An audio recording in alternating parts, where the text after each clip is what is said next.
guys, welcome to our YouTube channel. We are the Abrahams. Yes. Welcome once again. We love you if you're a returning subscriber. Much love from here. Much love. For always coming back. If you're a new subscriber, please ensure to subscribe. If you're new, yes, I promise you. He said if you're a new subscriber, please subscribe.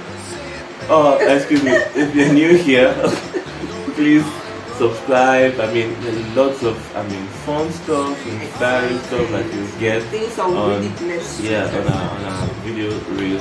And guess what? Today we've got something exciting to share.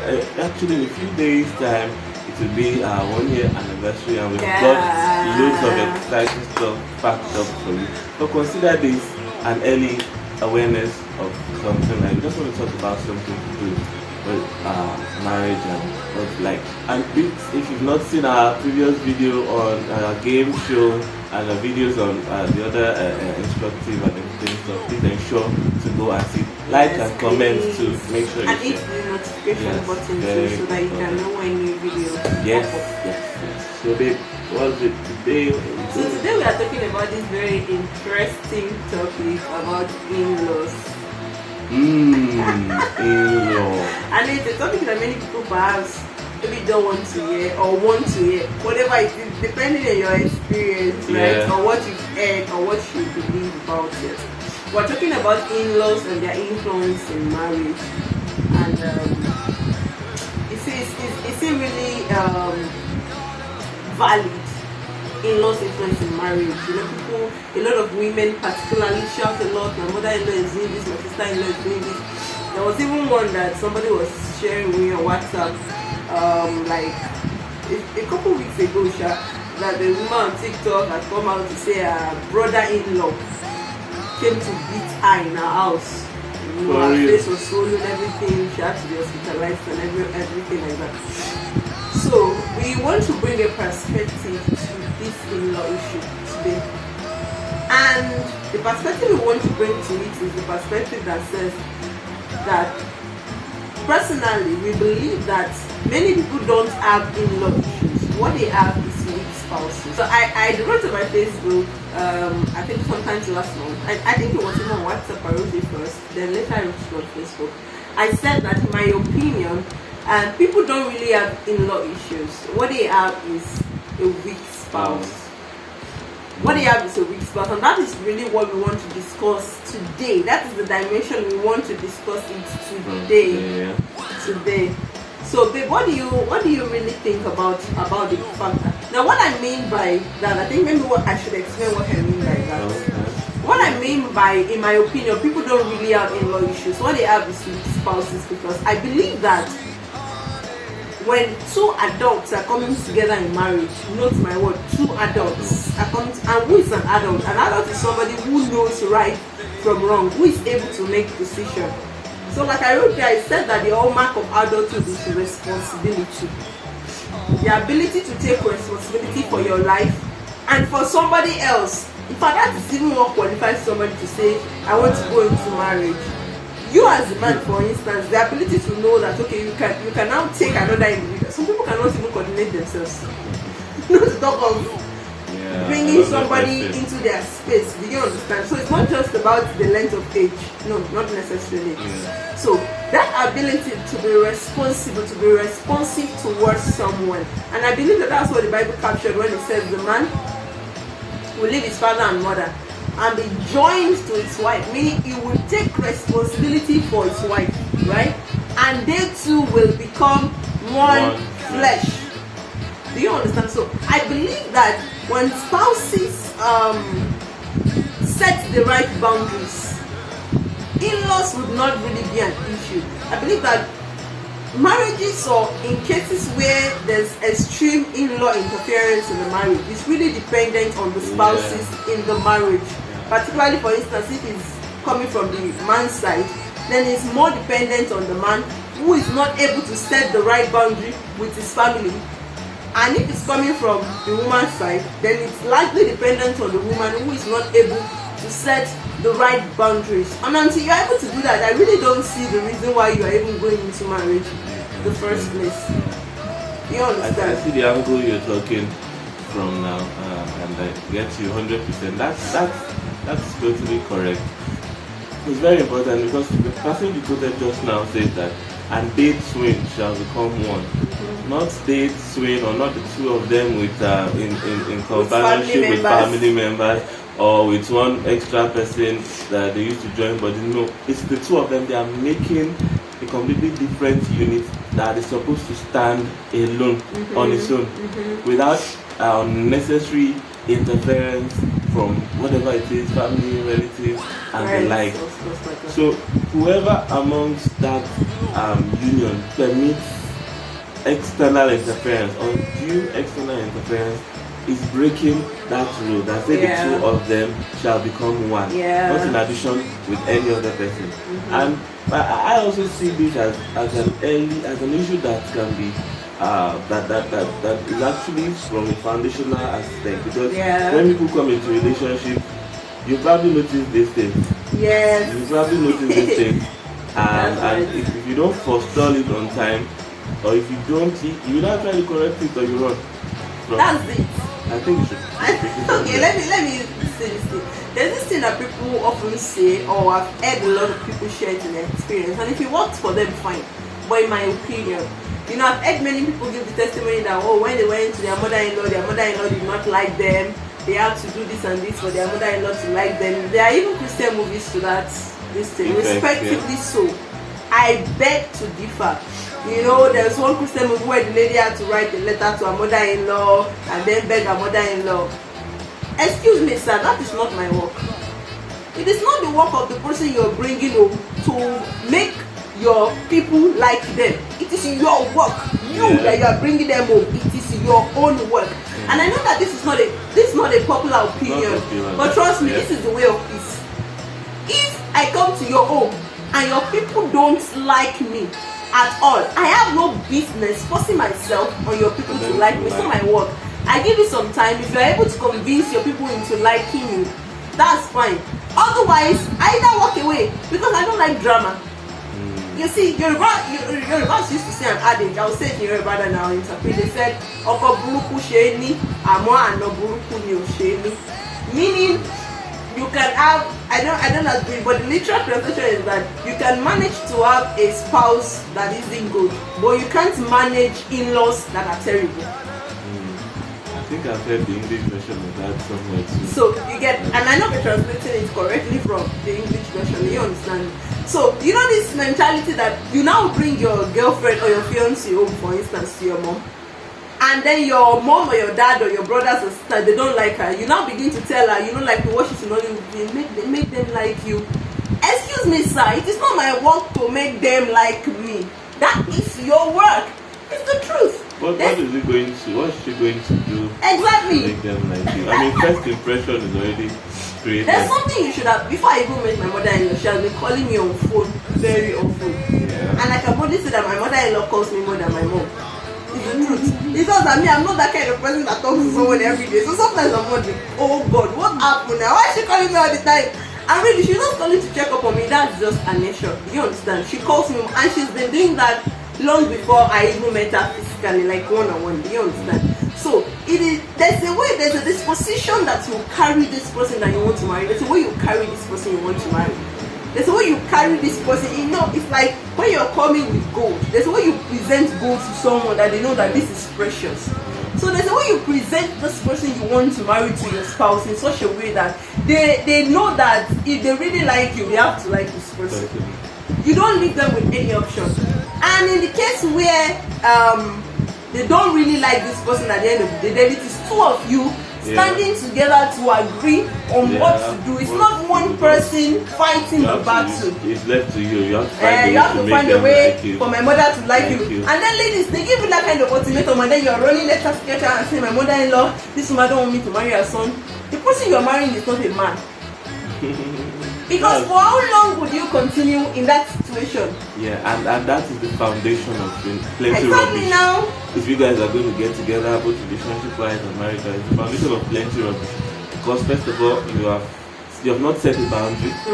So people feel like, look, I can interfere. See, subconsciously, if you don't give people a boundary, they are going to interfere. Yes. They will find a way to. They won't even consciously do it. So they just interfere. Yes. And it's not their fault. So because you didn't set that boundary, if you don't set that boundary, people are bound to interfere. Both friends, family, and relatives.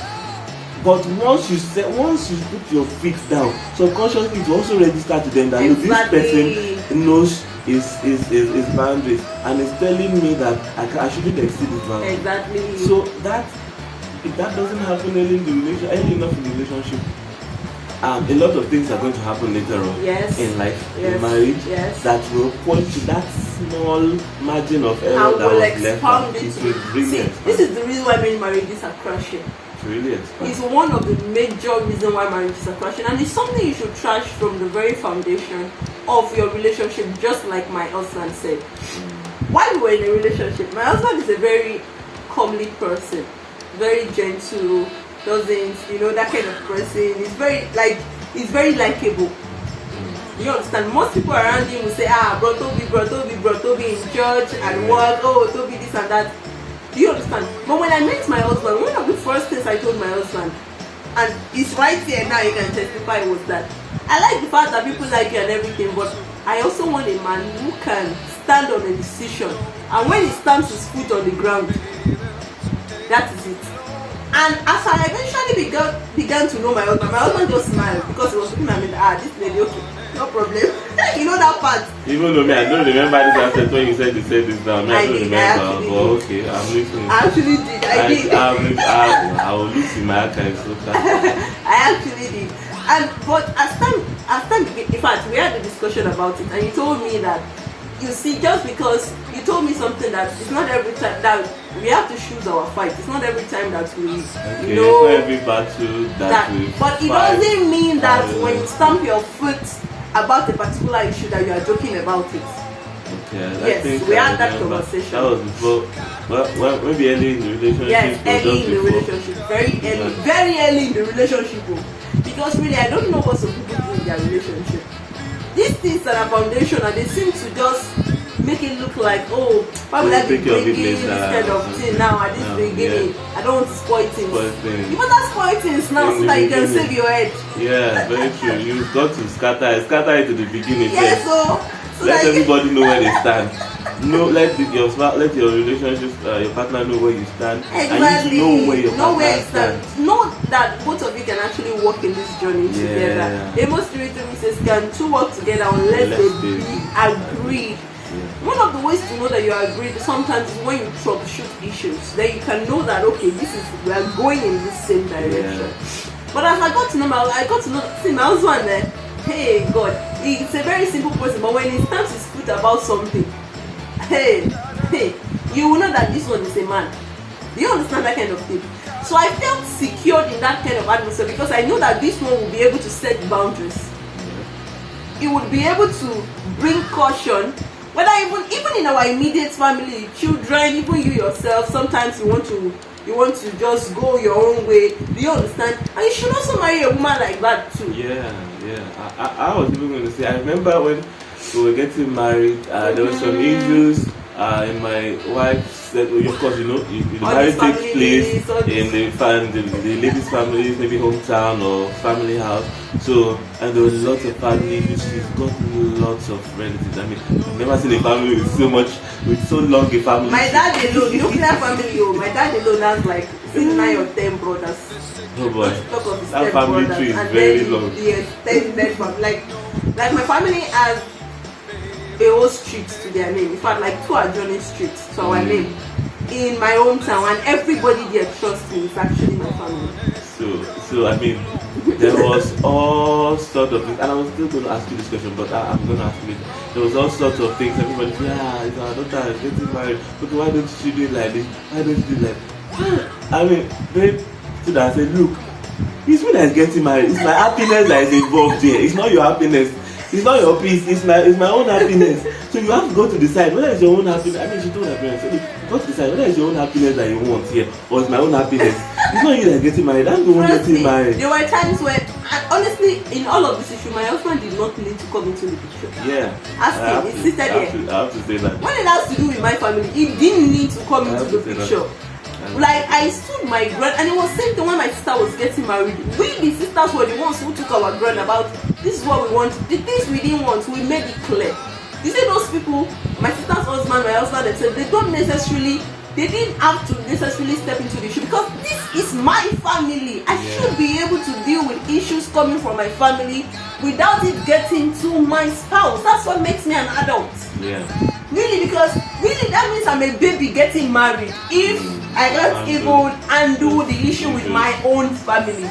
So if you're with somebody whom you trust to handle the issue with your family, now when it has to involve both of you in that same family, they know that both of you will agree about the same thing. Yeah. And him too, the man, he knows how to handle the issues with his own family, right? And you don't have to, and I know that when it has to do with this issue, see, after our marriage, there was some we went for like a family get together, and some things were going to come up. Max spoke for me. He spoke for me to the extent that one of his brothers says, I see that your wife cannot talk. No, I don't have to talk because it's his family, and I was just enjoying it. Seriously, because that is really what makes him a man in that respect. Do you understand? So people will come to a point where they know that, and when lay, these people, that's how they are. So if you want to flow with them, you agree that these two people are two people in agreement, and you can't bring something in between them. That simple step sends a signal to them every single person. Consciously, that these people, I just can't, permit their space just like that. I need permission, or I need to stay clear from them to avoid, getting burnt, getting my fingers burnt, or whatever it is. So you see, these are the issues, and trust me, these things you will see them in relationship only if you want to be blind or you don't want to raise them in relationship. So he's somebody that, there was one time when issues even come up and they say, what did this person do? When they notice that you speak up for your spouse, after you people live there, both of you can settle and say, no, that thing you said, that thing you did was not the right decision. But right in this instant, I am staying with him. I am standing with him. He is standing with me. I remember there was one issue that I can't remember right now. There was an issue that happened, and you had not heard. I think it was my parents, or whether it was the parents. You had not heard from my parents, but I told them that, look, this is what two of us are agreeing on right now. So you didn't have to be there for them to know that, look, I hadn't heard your own side yet, but I decided, look, I'm defending her, and this is what two of us, this is the side two of us are taking on this issue. Because at that point, if I decided to say, look, for me, this is what I think, for my wife, I don't know, maybe when she comes, she'll come and say what she think. My dear, you are looking for trouble. You are really looking for trouble. People will come in and they will come and help you separate that and you go married. They will help you to separate the two of you. They are looking forward to it. Whether consciously or subconsciously, I don't know. There's such evil and malevolent tendencies. So ensure that whatever the case is, if you guys are having people are attacking on the street, and they start together at that point. Later on, you can come inside and look. No, you shouldn't have said it, or maybe you should have let me handle it. But at that point, we are together. We are standing together. It sends a deep message. We are saying this because we've had first-hand experience, and we've been able to solve a lot of our marriage, issues. People usually say, first year of marriage, this and this, in-laws interference, is this and this. Your eyes will see. Our marriage has been so peaceful. I mean, so peaceful. No interference from anybody. No such as that. We forestalled all of this. Yes. And no interference from anybody. You see, there are certain things that you begin to take. For instance, growing up, I will never forget one experience that happened. And one woman, I think from church or something, said they wanted to report my mom to my dad. And she was an elderly woman. And she came and said she wanted to report my mom to my dad. In fact, I think we were in the car that day. My dad parked by the roadside speaking to the woman. In fact, we were in the car, we were already laughing because we knew that this was one of the greatest mistakes that this woman would ever make in her lifetime. You understand? And, oh God, I can't even remember the response of that. I think you told me this very well. You said your dad said that, thank you very much, mom. But never ever in your life. Like, as something like that. When I give that one response that Tell Even me when we anything drove to past do with my- that place, the woman, her Tell me feet was anything to do still with my stuck to wife the again. ground It's in my that wife, it's not place. your wife. Her feet was still stuck to the ground in that place. Do you know that kind of thing? So there should be a kind of respect that you set around this person that you're marrying, particularly if, and that's why I said this thing is not really an in-law issue, it's actually a spouse issue. Trust me, it's a spouse issue. I think I was listening to the Inlaws one time and they said that when they first got married, I think the wife, the mother of the wife, you know, she was very innocent with her daughter and she would call every single day. And both of them said they had to get to a time they told themselves that this is a marriage. If you are calling us every day, then why have we left your house? Why have we joined together? And they agreed with themselves. Now I know that many of you, these things will fight your philosophy, but it still doesn't matter. We'll still say, and they agree with themselves that we will not talk to mommy every single day. So she began to notice that sometimes she would call, they won't pick it, and she would call the husband too, he won't pick it. So they began to send a signal to her that we are okay, man, we are adults. Yeah. Now, I'm not saying don't check up on your parents, don't care for them, No, that's not what I'm saying. But when they want to call her and check up, mommy, hope you are fine, they do that. But they don't, because that interference of calling every day, now so what now happened today? All those little interferences that would now begin to give room for and you know the way the devil was, particularly when it has to do with marriage. Even the person that has a sincere heart, a mother who has a sincere heart can be used to destroy the marriage of her children without her even knowing that she's destroying it. So you that you are the adult in that marriage, you have to know what you are doing and know where. The Bible says that we should be aware of the devices of the devil. So some people, the quarrels that some people are going through in their union, they really have no business going through with that quarrel. It's because that's how mommy said it the other day. That's how daddy said it the other day. That's how my sister said it the other day. You know, you know that there are several issues along this line. Sister-in-law, brother-in-law. I mean, brother-in-law coming to beat your own wife in your own house. I mean, it just shows how. I don't even want to call that man a human being. Like, it's less than a human being, because how exactly did you even portray your wife or your brother-in-law to even consider that idea, not to talk of carrying it out? Okay, babe, I have a question. I'm sure someone right there has this question for you. Okay. What is it that, what's this thing that people say, look, as you're getting married to someone, you're getting married into their family. Okay. And so because you're getting married into their family, you probably need some, you need to carry their family along certain things, you need to be with their family here and there, that kind of a thing.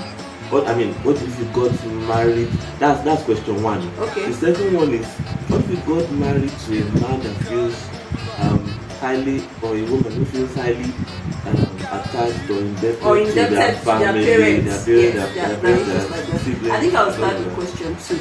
You see, I read an article recently, and these people were not even Nigerians, they were maybe Sudanese or something, some African folk.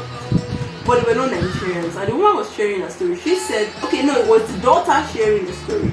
She said her parents had been married for like over 35 years. And all till she grew up, till she became an adult, that she never for once saw her parents when they argue or something, they were always happy.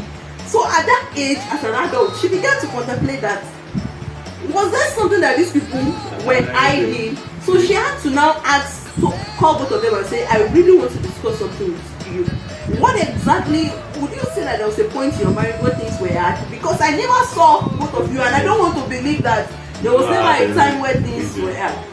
And you see, the mother now said that, really, the only time where things were hard in their marriage, they are not even giving birth to her, they are just newly gotten married.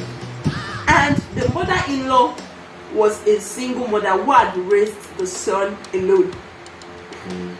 So she was very attached to the son, and the son felt indebted to her. So she was practically in their house. In fact, she was practically being the wife. So it got to a point where they had serious issue, and she told herself she could no longer continue with the marriage, because in that home she was not the wife. The mother-in-law was actually the wife and the mother at the same time. And she told her husband that she was over with this, she wanted to leave. This was very early in their marriage. They are not even yet giving birth to their daughter at that time. So the husband took some time to think, because that issue really broke him, because he really loved this wife, but he was greatly indebted to his mother, or rather he felt greatly indebted to this mother, who was a single mother who had paid sacrifices to raise him rather, and did stuff like that. And they said that in that culture, I can't even remember the culture, in that culture, mother-in-laws are always like that. That in fact, many of the marriages in that culture never work out because of the influence of the mother-in-laws.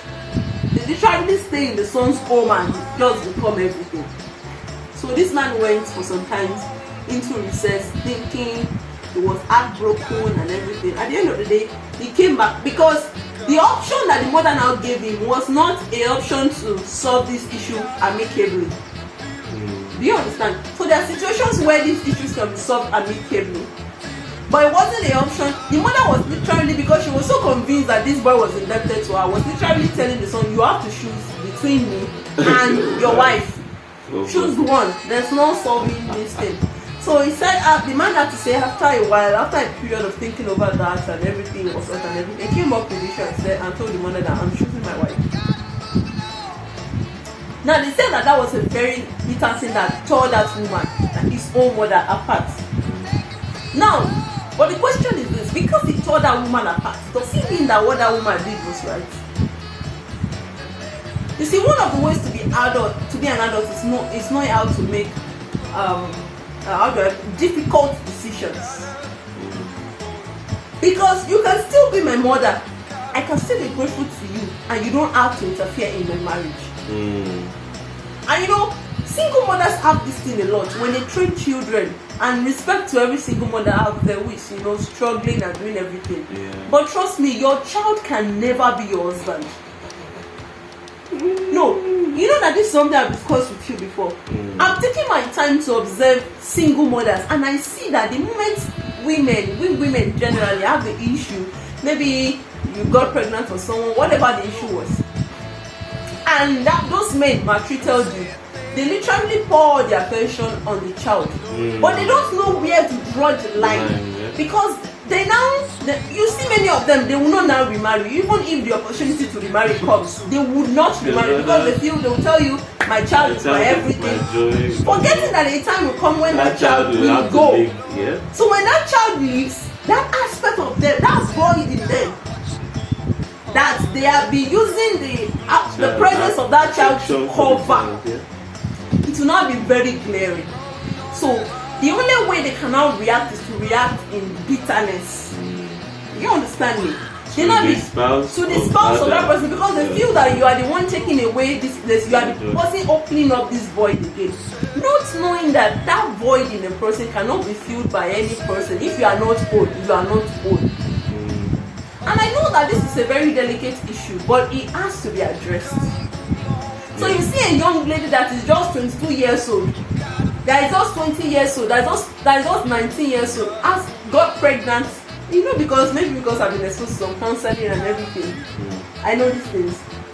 Got pregnant for a man. The man maybe didn't take the pregnancy, or things didn't work out between them, and they are bitter with the man, or the man abused them, and then they begin to talk like, this is my son now, this is my everything. And I'm like, at what age? Auntie, you don't have a life.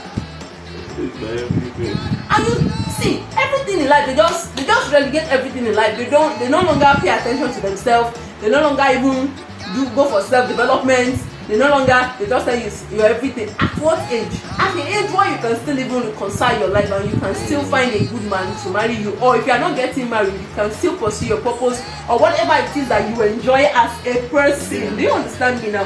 That will not now make that your son to not become like God to you, like the air that you breathe in. And they'll tell you that, look, everything I'm doing and the work I'm doing, I work so hard just to take care of this child, to give him a future. It's everything to me. I can't lose him, and this and that. But then that child will someday leave you. He will leave you. Unapologetically sometimes maybe he would like to listen, but at one point or the other, he has to leave. Yeah, and if you see some men that are trained by single mothers, I'm sorry to say this, but many of them are actually not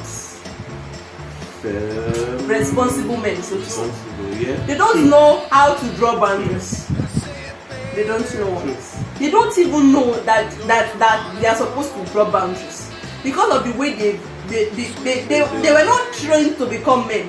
Seriously. I'm sorry if this didn't go well, but that is just the truth of the matter. So when, even if you're a single mother, so back to the story, the man shows his wife, and the mother left and said, I disown you, this, that, just let the boy alone, and all of those things. And they said that 35 years of marriage, that was the only major issue they ever had all the time of that they are married together. So you can imagine that man did not make that decision then.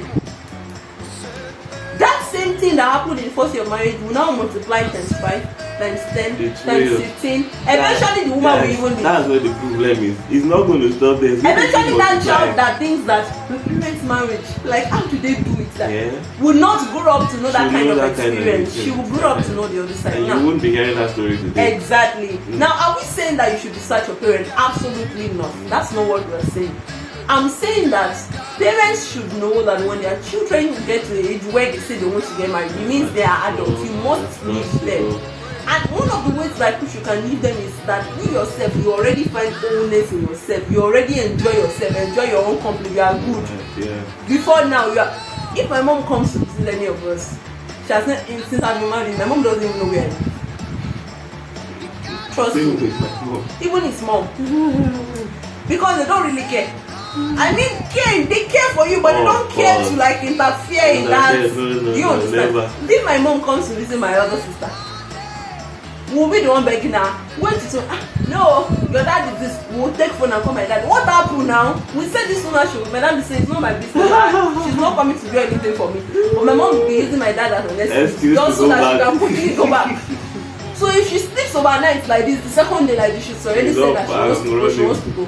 You can imagine that kind of thing. That's somebody that they found solace in themselves. They are all in themselves. Yeah. So if you are not all in yourself, your son will not give you that wholeness. Your daughter will not give you that wholeness. Do you understand? So we are not saying no, you show up to your parents, you send them gifts, appreciate them, do everything. But I mean, this new life you're starting, you should start it with this person. Yeah. It should be at your own orders or at your own choices that you are making your decisions. Yes. So what about the first question that I asked? So the first question, particularly if you're married in a place like Africa or Yoruba land, where they believe that once you're married to a family. They will even tell you that. That's why Yorubas used to say Yawowa. I don't like that personally. Nobody even calls me Yawowa because I don't like it. But the way Yoruba and the kind of family I grew up in, for instance, my husband has said it. I grew up in a very large family. And my father was the first child in that large family. So trust me, I grew up every day seeing uncles and aunties and this and see every holiday our house is packed. Yes. Packed. You think we are doing party? Our house is packed. Christmas, our house is packed. Any event, our house is packed. Like really packed. Like because my family is a very large family. So I really understand that concept of married to the family. I really do understand it very well. But I also saw the lapses of that concept. Do you understand me? So the concept of married to family should not be married to family excluding the spouse. It should be first with an understanding that I am in this family first because of my connection to this spouse. Do you understand? There's no way I will be married to the family if I didn't marry this person. So that individuality of spouse of me and you should be respected. Yes. In the circle where it is respected, then when family things involved, we can now say, okay, you want to do family anniversary, we come, we rejoice with everybody, we do all of those things, we go back. But it should never be at the expense of respecting the individuality of that union. Second thing that we the Yoruba people, we do very well. When somebody is newly married, right, into a family, every other person in that family just assume that that person is in the position of Iyawo Kekere. Just go with me. And what I mean by that, everybody assume that that person is a smaller wife. because she's newly married to somebody in the family. So every other wife that have been in that family want to enter this I don't even know this madam, demo exactly of Oga Madam, like you are just coming. Man, please, I am first married to my wife. I am his only wife. I am not junior wife to anyone. I am not senior wife to anyone. Trust me, these things look hard, but trust me, to give you a lot of peace. My husband and I have a lot of peace, and we will continue to enjoy this peace. Because the Bible says that once the foundation is right, anything you build on it. The Bible says, Jesus Christ speaking, he says, who is it that wants to build the house? He will first count the costs. So before we built this house, we counted the cost that we are building by God's grace. So trust me, the peace would only, our children will be asking us, and how did you people do? You people are always good and this and that. We know. We know. So I am not junior wife to anyone because my husband did not have 5 wives. I'm not his 6th wife. So how can I be junior wife to anyone? You see, as certain as that thing is, it gives those people who feel that they are senior wives, in quotes, it gives them this mindset that makes them feel that they can interfere into your space without even your knowledge. Because they feel they are senior wives. No, man. I'm not junior wife because I'm the only wife of my husband. I'm not senior wife to anyone. If somebody maybe assuming maybe I have a younger brother, for instance, or something, who is getting married now, she's not junior wife because she's her husband's wife. I'm my husband's wife. But that understanding, but as individuals coming, I love my own family. So if I'm coming into his family, I should also come with the mindset that I want to love this family.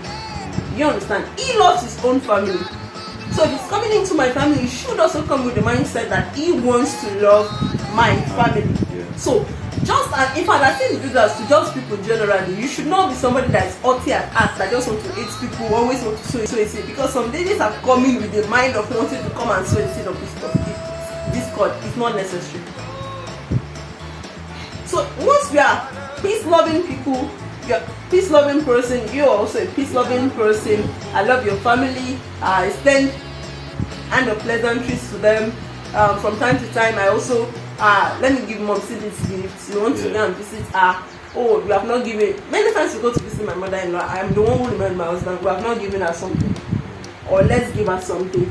You know, stuff like that. So that should be it. But in that love that we now have for one another's family, we should now, that love should also come with a place of discipline, where we now also know where there are boundaries. And it's not just family. In fact, for any other relationship, there should always be boundaries. So people also acknowledge and know that, oh, there are boundaries. So they know what boundaries to go beyond and when not to go beyond the boundaries. They should know when they do something and what they've done is outside of the boundary. And the moment it's outside of the boundary, don't keep quiet. You should note it. You don't have to fight about it, but you should note it that I'm sorry, but this is beyond our boundary. You know, somebody told me a story on WhatsApp that someone came to visit these 2 young couples. The sister-in-law came to visit them, and the wife had just prepared soup with 2 kilos of turkey or chicken, something like that. At the moment she finished preparing the soup, I think maybe she was late for work or something, so she just dashed on to work. And before they came back, the sister-in-law and maybe the sister-in-law's friend that were home, or maybe, I don't know, they finished the entire 2 kilos of turkey, the entire thing, the entire everything. Now I say that is not an omission, that is a deliberate act. Because even if you are in your own house, well, I don't know, unless maybe it's a really, really special day where you say, I really want to spoil myself today. But I doubt that you will cook 2 kilos of turkey and a full pot of stew and finish it in one eat. In fact, which kind of belly do you even eat it? So you know that sometimes when people know that you don't have boundaries, they come with, they will give them all sorts of ideas just to make sure. Now that was a deliberate act from the sister-in-law to spite the wife. So, and she said that the husband just said, he just went to the other and said, and tomorrow they'll cook another one. I said, it looked like that's peace, but that's not peace. That's a precarious peace. Because the husband should be able to walk up to the sister and say, what have you done? We have been growing up together. I've never seen you finish cooking up all along. We were growing up in mommy's house. The husband should be able to note that and say, I'm sorry, but please don't let this happen again. Are you trying to get my wife to be angry? I mean, you didn't cook it. You didn't come to the house, you didn't cook for them. And you came and you carried everything and ate it up. And then you say it. Truth, honest truth, I see that this happens in a lot of families, and I think we should round up now. I see a lot of this happens in lots of families. From the onset, my wife and I talked about this. Yeah. What if something, or what if something happens and any of a family member decides to visit? What should happen? What are the conditions under which somebody can come to visit and live with us? Yes, we did this. For how long can this living in take place? Yes, we discussed Who that. is the person that can come and we talked about this extensively. And we knew exactly what we wanted. So if somebody just calls me from the blues now and say, look, maybe family member, look, I want to come and stay with you. I'm at your, nobody even knows my gate. That's not the funny thing right now. But let's just say somebody say, I'm at your gate and come and open the door. I'll stay with you tonight. I will not come and open the gate for you. I'm not expecting you. Did we talk about this? Even if we talked about it, I mean, if I and my wife talked about it and we're not cool with it, sorry, you can't come. But we talked extensively about this earlier on. So having your in-laws come and invade your house to the chagrin of your wife, to the disgust of your wife, I mean, they are dirtying up everywhere. They are telling, they are talking over you because this is our brother. It's your brother, but you have come at the lower position. His wife is more at the more senior position now. She owns the house. You don't even have any share in that house. Anything that you want to do in that house has to be authorized by her. Yes. But because if the husband doesn't say anything, says my sister, I don't mind, that is trouble. It's bringing a lot of trouble because the woman may at that point she may just take it, but with time you will find that you're going to have a lot of discord because those ones that you've given authorization to, they will not stop. Humans never stop. You give them an inch, consciously or unconsciously, they will take a mile. Yes, very true. Family members are like that. Yes. Sorry to say, whether affection is involved, affection is not involved, they will definitely come in and take a room space. A family member comes and says, I don't want to stay today. And before you know, one day has become 1 year. And you refuse to say anything. You say, no, it's just because of this. No, if you keep petting them on the head, they will either not take responsibility for the things they ought to take responsibility for in their lives. Yeah. They will not take responsibility, and also they're going to frustrate your wife or they'll frustrate your spouse. They frustrate them to the point of that it will affect the marriage. What is more important? Is it at that point family relations is subjected to your marriage? Yeah. That's what my wife was saying earlier, and I'm going to say that as a point of rounding up. We have not said don't care for your family. No, we have not said don't show them love. Don't have a family. We've not said cut off your family. Yes. Ensure that your union, you and your wife, is emphasized first. I and my wife are standing together. I and my husband are standing together. This is what we believe. This is what we stand for. So that when your wife is not there, they can even know that look, don't worry, don't bother. This one, you can't do it. Sorry, babe, let me interrupt. This is what the point you mentioned when your wife is not there. You know, there are family members that wait till when the wife goes, they come and whisper something to the husband. Yeah. When the husband goes, they come and whisper something to the wife. Both of you coming together, they should so much know that the kind of transparency, and this has to do with both of you. That's why I said this thing is a spouse issue. For instance, if you are with somebody who is shit outside, who has another girlfriend, you already know that kind of person is trouble. So perhaps that's what they are going to tell you. Yeah. But if you are with somebody who is transparent, to have the same kind of mind, they should already know that even though my wife is not there. Even though the both of us are not there, and they are talking behind us. Even if me I'm not there, and you can whisper something to my husband about me maliciously, you already know that he can't even walk, he can't even stand. In fact, that room will not even be given to you. Even if my husband is not there, and you come and whisper something to me about my husband maliciously, you already know that room is not there and it won't work, because I already married somebody who is responsible, and we are both responsible to God first, accountable to God, and then accountable to one another.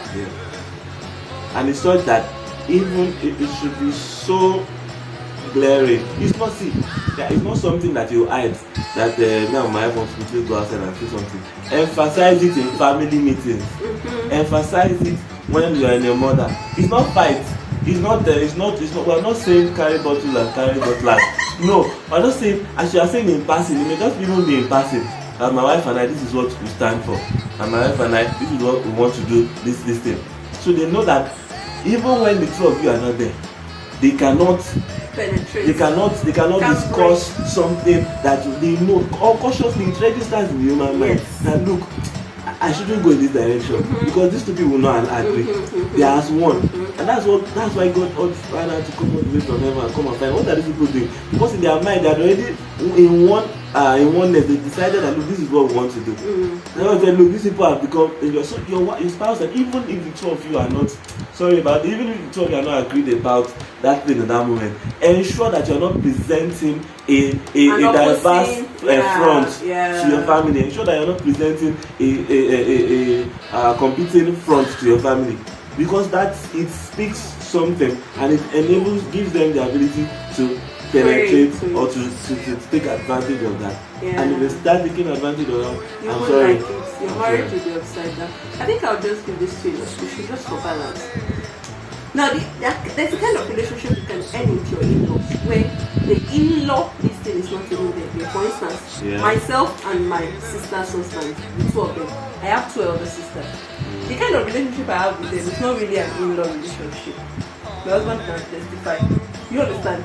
We have come so close, you understand, that I can, you see, my little niece just left, returned back to Akure. He was with us for the holidays, and I was leaving. His dad, now that is not my in-law, his dad said, maybe you should take him back for this 1 week before he goes to and afterwards. And he really meant it. I said, what happened now?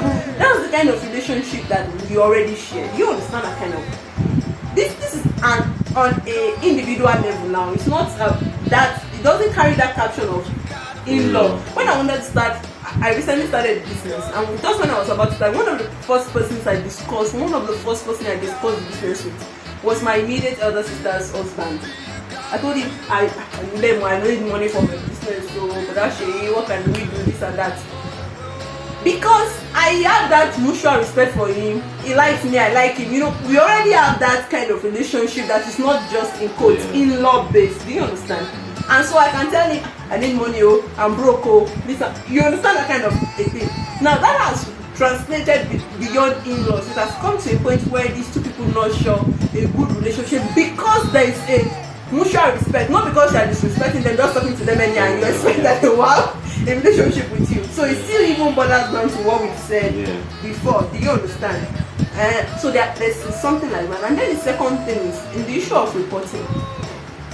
There should be a way. I want to give you an example. It's one of the things I wrote in that post, and I think we should conclude with this. So, for instance, if your mom calls you one day and says, your wife doesn't call me, your wife, because do you know this issue I'm saying? It's not just, I read it in one of these IG posts where they post relationship problems and say, please help me.